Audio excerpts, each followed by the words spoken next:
We are officially down to 8 teams left on this beautiful piece of paper remaining. The Elite Eight is set. There have been games finished up tonight.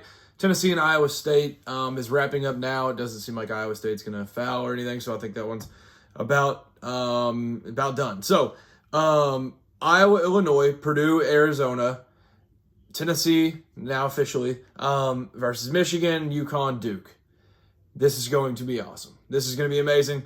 It'll be a 1 versus 6, 1 versus 2 in Sunday's games, and then a 9 versus 3 and a 1 versus 2. So there's some chalk, but thanks to Iowa and Tennessee, they've delivered some things that aren't necessarily just chalk from start to finish. So let's talk about some of these games tonight. There were some great basketball games, and honestly, much better than the night prior because we actually had games throughout that ended up delivering and being awesome for us viewers. So, St. John's and Duke started it off. Alabama and Michigan tipped off a few minutes after. St. John's and Duke. This one was back and forth throughout. An amazing, amazing game. Ruben Prey hits a 3 to give the Johnnies the lead heading into half. And then coming out of the half, it's hard to say that like gave them all this motivation or sparked this run or whatever it may be. Because Duke came out and kind of punched them in the mouth right away coming out of the break, but then here come the Johnnies, and they go on an 8-0 run. The intensity, I think it was like an 8-0 run, 10-0 run or something, where there was like 3 or 4 turnovers. So it was constant pressure, ball pressure, getting in Duke's head and completely taking them out of everything that they wanted to do. And the calming factor all night were the 2 men that you need if you're Duke to be able to make this title run. And that's Slim, Isaiah Evans, and Cam Boozer. Those 2 combined for 47 points tonight. 22 out of Boozer with 10 boards and 25 points out of Slim. 10 for 15 from the field, 4 for 8 from 3.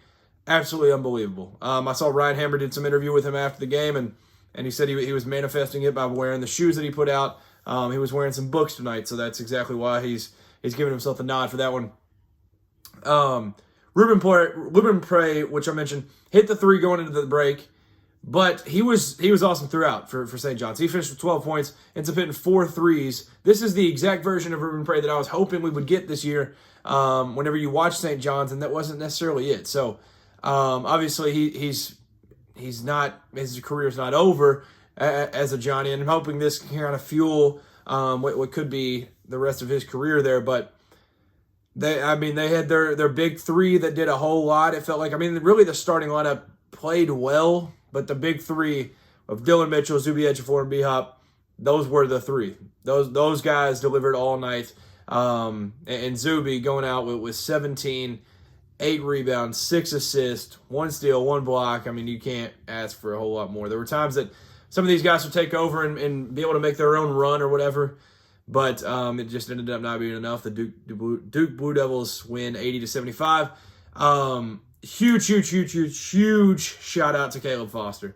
I know it's easy to hate on Duke and hate on their players and stuff, but seeing a guy with the guts and courage that he has, and all that he's said and all that's come out about him throughout the week, and then he ends up playing in this one, ends up playing 19 minutes when he probably shouldn't even have been playing, has all of his 11 points in the second half, has some really big buckets throughout and throughout that second half to be able to help them and fuel them to be able to get this victory. So huge shout out to him.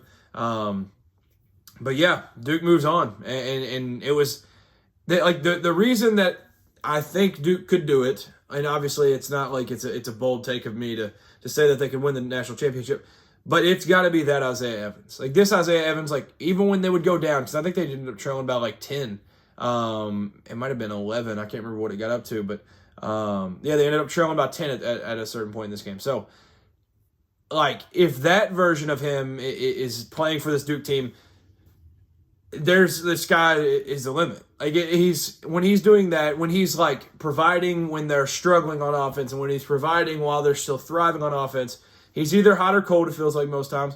But if he can provide, like, it doesn't have to be 25 and 4 for 8 from 3, but if he can give you like 3 for 7 or 3 for 8 from 3, and he can give you 18 or something, like that's the version that I think they need. Now the more that Caleb Foster gets healthy and the more that Patrick Gamba gets healthy, like they won't need as much and won't demand as much from him. But Cam Boozer did his thing throughout, and he was awesome. And I honestly thought Caden Boozer, there was a few moments in this game where I was like, oh, this is not good. But overall, I mean, he played fine, I thought. He hit the 1-3, turned it over twice. Not great, not terrible. But also Malik Brown holding it down low. He had 4 blocks, 2 steals.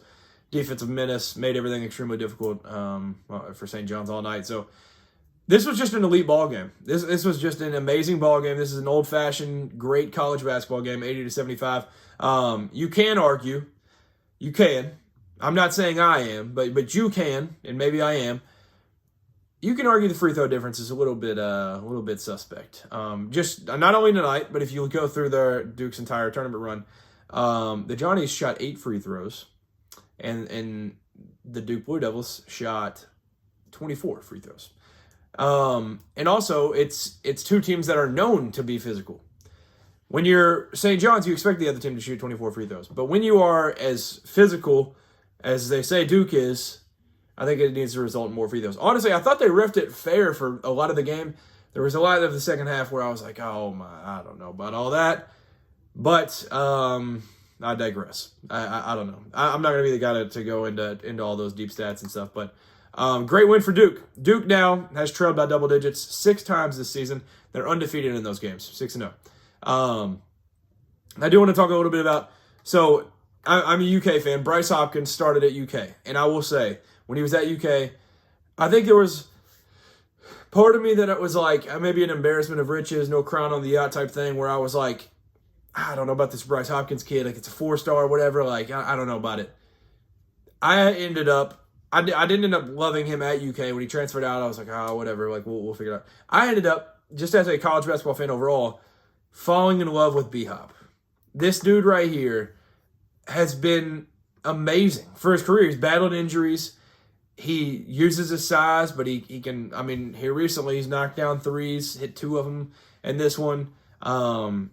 What a career. What a career, B-Hop. It was awesome. And Zuby on the other side. I mean, talking about his time at St. John's and his 3 years there and his run and stuff gets a little teared up, choked up in the postgame. What a career. Like that's all you can say. Like, hats off, man. That was just so much fun to follow. Like, Zuby, the player that he became, because of I can't remember who, I can't remember. Whoever the St. John's fan is that said that he transferred from Kansas because he was backing up Joel Embiid. Leaving Kansas and playing behind Joel Embiid and then becoming this player once you get there is awesome. Like, his first year transferring to St. John's, started 1 game. He played in 33. He averaged 4 points. He averaged 1 block. He averaged 3 rebounds. Like, it was not obviously the greatest stat line you've ever seen. Now he's going out averaging 16.3 points per game, 7.3 rebounds per game, 3.5 assists per game, 2.2 blocks per game, 1.2 steals per game, and fouling even less than he did last year. Like, he is extremely smart. He's extremely physical. He knows how to use his body. He's unbelievable. What a career. Those 2 dudes right there, I just had to mention. Like, those guys were awesome. And for Pitino, like, obviously it would have been nice to be able to add a Final Four national championship to your resume at this point in your career. But honestly, not that this is his best coaching job that I've ever seen, because I mean, we've seen him take, I mean, some of the Louisville teams that weren't the most talented teams in the world. We've seen him take, we saw the Unforgettables. We've seen a lot of different things. Taking this group from where they once were in this season to where they finished, going toe-to-toe with one of the best teams in the country that only has 2 losses on the entire season, both of them by last-minute shots, and one of them being literally the last second of a game. Pitino, man, that's one heck of a turnaround. Like, it's unbelievable that this Johnny's team was labeled as like the biggest bust coming into the season, dropping 4 of their first, I don't know, was that 7, 8 games? I don't want to go through all that. But they lose to Duke, they lose to Alabama, they lose to Iowa State, they lose to Auburn, they lose to Kentucky, that felt like the nail in the coffin. Losing to Kentucky, it was like, all right, this one's probably over. Like that I know that was the one rare healthy game for Kentucky this year, but you dropped that one and it felt like, well, this is probably a mail-in season at this point. But taking that group from that point to this point is unbelievable. And so credit to Patino. And honestly, I would have done anything to be in the building for these games tonight because these were absolutely awesome. And that was an awesome game. Congrats to Duke on moving on. Alabama versus Michigan. Michigan wins 90-77, a high-scoring affair. Which I think we expected going into it, but I don't think we expected Michigan to out-Alabama. That ended up being the case more late because Alabama came out, punched them in the mouth early. And I will say, holy crap, this was awesome. I tried to see what the three-point attempts were at halftime, and I can't find it. Bama ended up shooting 47 for the game. And I think Michigan had attempted 24 at half, unless I'm forgetting. Unbelievable. And they shot it well. That first half was spectacular. Just incredible. Whatever you want to call it. 49-47 at half. Alabama goes into the break up. LeBaron Philon, Latrell Wrightsell. Like, Latrell didn't have his best game ever. But LeBaron Philon, this man, if that's the last game that we'll get to watch him play in college basketball, dude, that's one heck of a way to go out. Nate Oates continued to talk in the postgame about Charles Bediako and that whole situation. It's very annoying at this point that he continues to go back over and over and over. But I understand his point, saying that in this type of game, Charles Bediako would have been a huge help. Obviously. If you look at the rebound difference, 32 for Alabama, 22 assists, 46 for Michigan. Obviously, that's a huge difference. Charles Bediako, I don't think he completely covers that, but it makes it a different game, and you probably have a legit shot coming down the stretch there. So, it ended up being early in the game. Alabama was kind of daring Elliot Cadeau, like, hey, why don't you be the one to go ahead and beat us? And it worked early. We'll be honest. There just weren't many shots falling for Cadeau early. It was an inefficient start. But then I think Dusty May kind of called him over, and he probably said, look in the mirror, guys. Like, what are we doing? And that ended up kind of flipping the switch. And Yaxel was a big part of that. Elliot Cadeau ended up hitting some shots and figuring it out a little bit. Roddy Gale off the bench, 16 points. Trey McKinney, 17. He was a big part of that early. Yaxel even added in an ankle breaker on Amari Allen, I believe, is who was on the receiving end of that. He said he called it. He said it was disrespectful to have a freshman on him. So he continues to Yaxel's just being Yaxel at the end of the day. He continues to be him. But all these dudes just found it throughout. They continued and continued and continued. And the shots were falling, and they made tough shots. They continued to get their feet in the paint and get good looks at threes, or they get their feet in the paint and then get good looks at the rim. It just ended up being too much for the Tide to handle, and that was essentially the story of it. Yaxel had 23 points, 12 rebounds, 7 assists. He was incredible. He was incredible throughout. LeBaron Philon, this dude right here is just there's not I know without his partner, without Aiden Holloway, which Michigan missing LJ Kaysen, so you got to factor that in as well. But not having his partner, he's going to get more shots up and stuff. But, dude, he was awesome. Absolutely awesome. Played 39 minutes in this one. 35 points, 7 rebounds, 4 assists. It was so much fun. And I'm sad there wasn't, a chance for him to make, one of those huge plays late. Alabama attempted 47 threes in this one, which I think when we came into this game, we were like, the one way for Alabama to win this game is probably getting up that many threes. Getting up 40. I think the number I would have guessed was if you can get up 41 plus, I think you're going to be at a good spot. Getting off 47, but only hitting 14 is not ideal. On the other end of things, Michigan 13 for 27, 48%. And that's the difference. That and the rebounds, the size and the shooting, ended up being the difference. And when Michigan's hitting threes like that, nobody's touching them. That's a really good Alabama team that they held to 28 in the second half. And also were able to knock down shots, and it was scary. So Michigan moves on.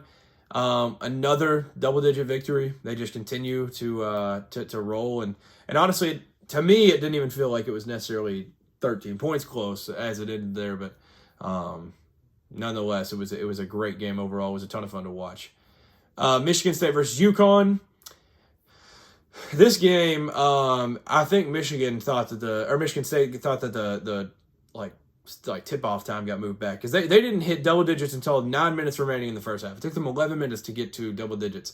Now, they just could not get the lid off the basket early. They couldn't hit water if they fell out of a boat. Offensive rebounds honestly kept them in it. I think they had said that they had rebounded like 7 of their last 10 possessions on offense early in this game, and it was like, well, I mean, that's the only reason why it's even respectable. Ended up trailing by 19 early in this game.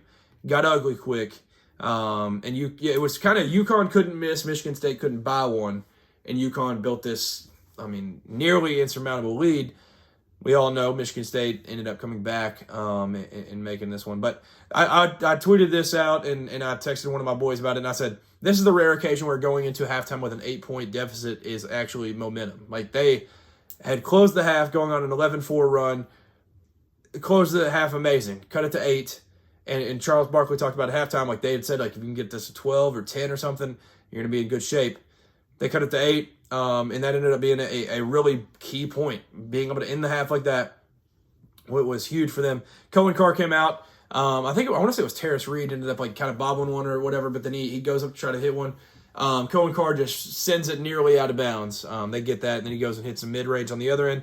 He ended up doing all he could. Carson Cooper was doing a ton late, but late in the game when it was needed most, the UConn seniors showed up. Terrace Reed was absolutely amazing throughout, and the former Michigan man playing Michigan State, he had to have a little something.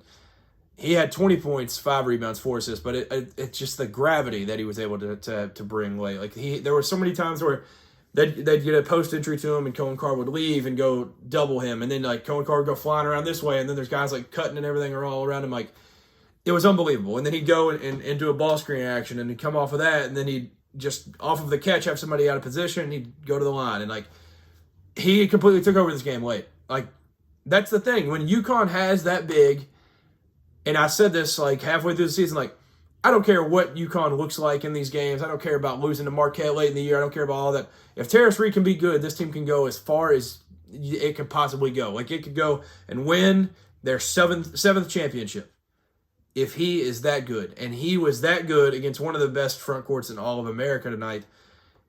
Credit to Terrace Reed. And I also mentioned the seniors because Alex Caravan, he hit a big 3 late, hit free throws late. Terrace Reed also hit some of those free throws late.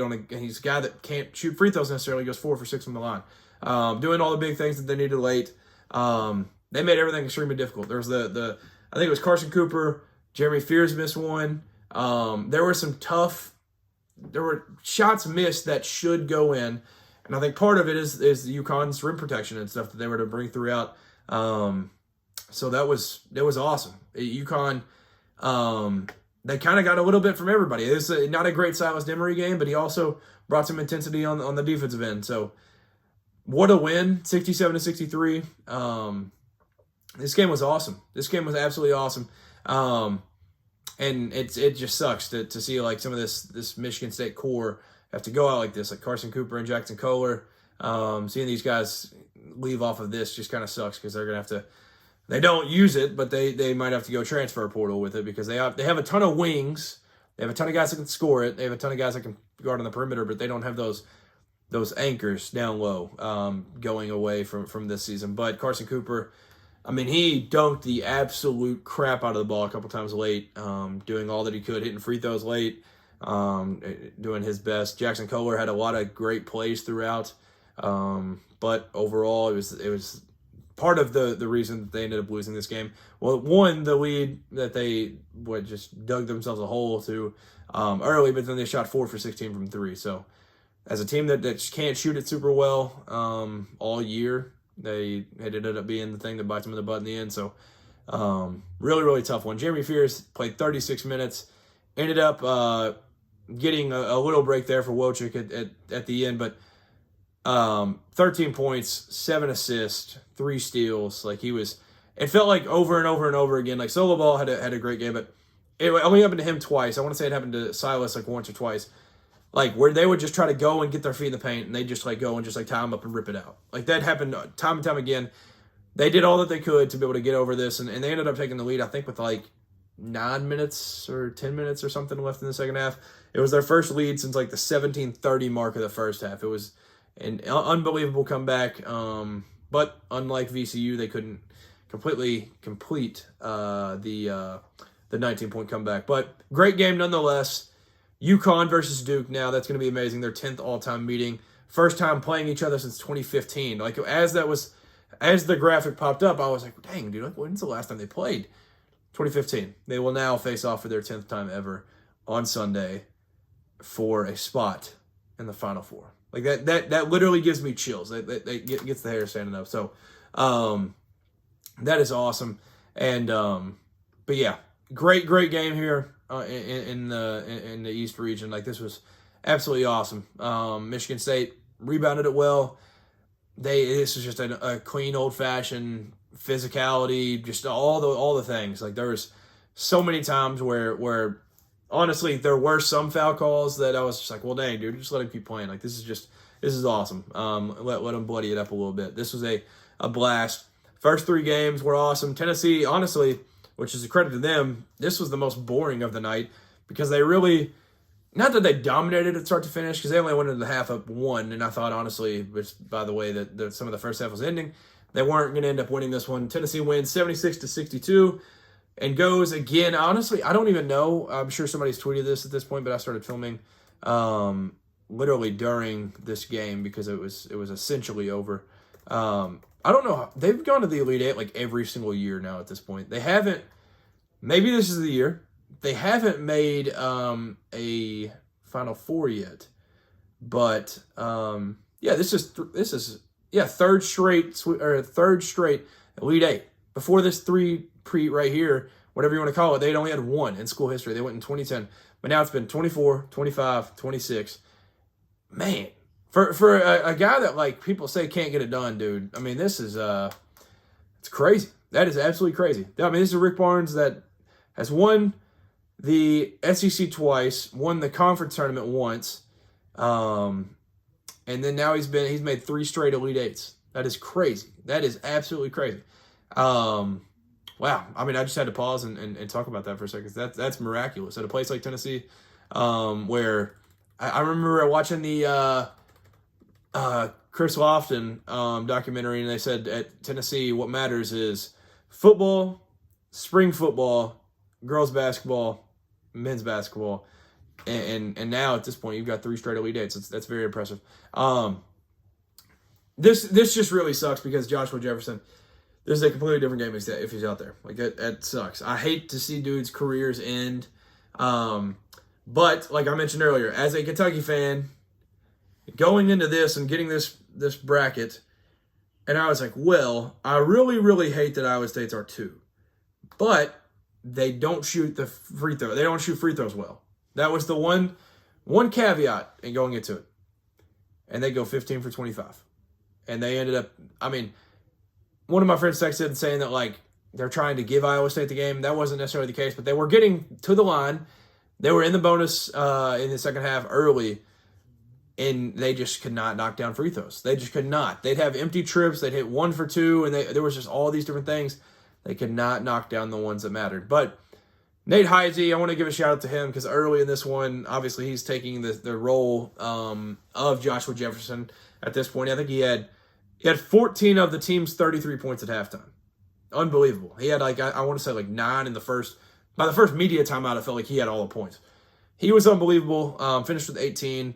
He ended up going 1 for 7 from 3. He ended up hitting the 1 early. Couldn't really get one to go after that. But Tennessee just handled their pressure early, which I think is probably a testament to, like, Rick Barnes and that staff and how they handle practices and stuff. Because it looked like early it rattled them a little bit in a way, and then maybe times late because the way that they'd start their offense on the logo, like it was just all the way out there. But they would even take that where they're getting this pressure and create a situation where they get to blow by, and then all these guys have to, like, step over and help or whatever, and they'd get great dish outs, and they were able to hit shots early. So they handled it really, really well. Tennessee in the first half had led the rebounding battle by 20 22-10 was the rebounding battle at half. They ended up out-rebounding them 43-22. That's just such a massive, massive difference. They were losing the turnover battle at halftime. They ended up losing it throughout the game, too. That's what Iowa State does. But credit to them, their length. And rim protection will play a huge part in this. I don't know how many they ended up with. But, they had 7 blocks. That was a huge part of this game. They did not let anything get going. And credit to Iowa State. They kept Jacoby Gillespie out for a while. He ended up hitting another 3, or hitting 2 threes in the second half. But he didn't play a great game overall. It's not Jacoby Gillespie's best game. Nate Ament had a ton of great plays, and it was just one of those where you were like, yeah, that's why he's one of these freshmen. Like, if you would have told me going into the year that I could choose one of these freshmen to like, show up in March, and I had to pick them all, I'm not sure if Nate Ament would have been the one. But now, through 3 tournament games, he's had, he didn't have a great Miami-Ohio game, but he had 16 in their last game and then 18 in this one, and every single one of those in these last 2 games has been incredible and been very, very much needed. So, credit to him. Felix Okpara did a lot of good things in this one. Jalen Carey was a dog. This version of Jalen Carey was the one that you saw at parts of the year where you were like, wow, Tennessee really has just Shaq down there. That was it. On the other end of things, I honestly don't know. I started recording right after he went down. Jacoby Gillespie went down, and I don't really know what the update on that is. But Tamin Lipsey goes out. What a career. This is another dude growing up in Ames and going to camps with Sam Hoiberg. Now he finishes his career with 18, 5, 5, and a steal added to that. And obviously, when he played against my Cats, I think that's a pretty good way to go out. Obviously, he still had this one, and he played well with this one. But, I mean, against my Cats, he had 26, 10 assists, 3 rebounds, 5 steals. Like, that's the Tamin Lipsey that I'll always remember. So, what a career. What a career. The hometown kid, and played extremely well. Tennessee, overall, they didn't let the rest of this squad get rolling, and that was the difference in it. Not obviously, if Jefferson's playing, I think it's a completely different world. And I don't know if Iowa State definitely wins this game because like Tennessee played absolutely lights out, incredible on both ends throughout this one. So credit to Tennessee, man. Like that 3 straight Elite Eights is crazy. Like, that's elite company. I don't really know. I'm sure some of these social media pages are already in the works on getting graphics out that talk about that, but like that is unbelievable. That is absolutely unbelievable. Shout out to Tennessee, as much as I hate to say it. But we have an Elite Eight set. And at this point, I mean, there's 4 Big Ten teams. 4 Big Ten teams. For, like I've mentioned it numerous times. For a conference that hasn't won a championship since 2000, they have tied the record for the most teams from one conference in the Elite Eight. Now, obviously, one of Iowa, Illinois has to lose. Unfortunately, one of them has to. Purdue's got a fighting chance. I don't think they'll beat Arizona, but they've got a fighting chance in it. Obviously, Michigan's going to be, 7.5 point favorite over Tennessee. And Duke, UConn's going to be absolute cinema too. So I can't wait for all these games. And I hate it because it feels like you're just wishing games away, but like, or wishing days away, wishing games away. But like, I can't think of how exciting it's going to be once you have this Final Four set. But we will know that very, very soon. Like we will have these games finished this weekend, and it's going to be awesome. Today's games were absolutely unbelievable. Enjoyed every second of them. They were awesome. Make sure to leave some comments and like the video if you enjoyed. I appreciate you tuning in. Make sure to subscribe if you haven't. These late night streams, or not streams, I guess, post and podcast, whatever your reactions, they're getting to me. But I wouldn't do it for anything else. Like, college basketball is the absolute best. The best month of the year. Heading into April, I'm very excited about it. Thank you for tuning in. Peace.